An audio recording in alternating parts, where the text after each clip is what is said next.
The police chief's emergency call had to bounce off 3 satellites to reach me. The first, over Russia, was snapping photos of their paratroops by the North Pole on maneuvers. The second, over Arctic Canada, watched a U.S. attack submarine testing weapons surfacing in ice. The last one was directly overhead above northern Alaska. North Slope Police Chief Merlin Tuvik's voice came in loud and clear from 9 miles away. "I need help, Colonel." I stood, breath frosting, at the end of North America on a 20-foot-high grass bluff overlooking the Arctic Ocean, a Mossberg shotgun over my back, in case polar bears showed up.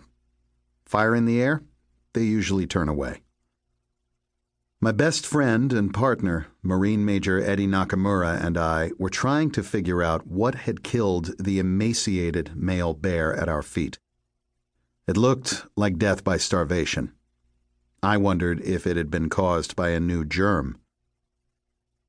"You know the victims, Colonel." No other people were visible. No buildings or roads were here.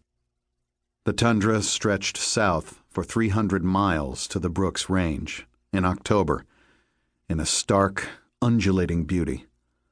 An ocean of olive-brown high grass filled with dips and hummocks, and spotted with the withered remains of summer flowers, once yellow paintbrush, bright firewood, purple Siberian phlox, bell heather, and my true love Karen's favorite, the white-flowered anemones, which I gathered in bunches like a lovesick teenager. But it was worth her smile. Just about anything was. The sea, 30 yards off, was black as anthracite and dotted with an early pancake glaze of ice. Locals had told me that the big pack would come in soon, to extend all the way to the pole, 800 miles north. The sky was a thick gray. The temperature hovered at 36 degrees. The Arctic sun looked as tiny and distant as Pluto. It rotated elliptically, staying low to the horizon, lava-colored but weak, more glow than heat, as if shy, as if frightened. Soon, this remote landscape would fade to black beneath 3 months of night. "4 people in trouble, Joe," Merlin said. Ahead of us rose what looked like a mini Stonehenge, fantastic curving shapes rising up for 15 feet, spaced as regularly as church organ pipes and bleached gray by weather. They were bowhead whale ribs. Inupiat hunters built the bone pile, bulldozing them there twice a year after the fall and spring hunts. The bones attracted hungry polar bears, who cracked the ribs and ate the marrow. The bone pile kept polar bears off of Barrow's streets, its supermarket parking lot, its backyards, and away from America's Arctic capital's kids. "Joe, they were your neighbors," Merlin said. No roads led in or out of Barrow. You arrived by snowmobile or four-wheelers, like we drove today. Or you flew in or came by boat during the 4 months a year when sea ice was relatively clear. The nearest highway was 300 miles away, at the oil fields of Prudhoe Bay.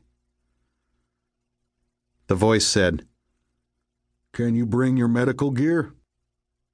"Couple questions first, Merlin. How did you hear?" I hit the intercom so that Eddie could listen.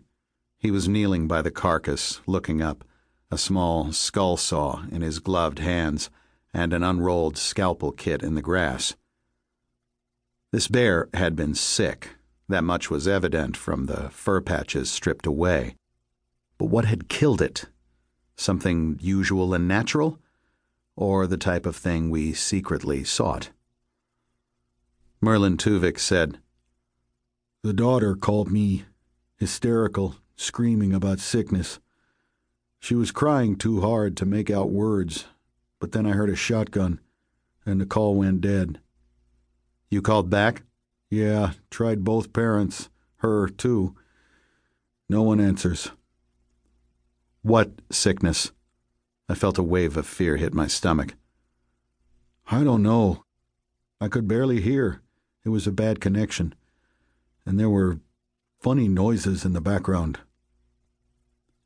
Please describe them. Eddie was frozen now, frowning. Grunting. An animal, maybe, but not one that I know. Too high for a wolf, too low for a bear. Plus, she was inside their hut, she said, not outside. So whatever made the sounds was in there with her. Right beside her, sounded like. Weirdest, spookiest sounds, Joe.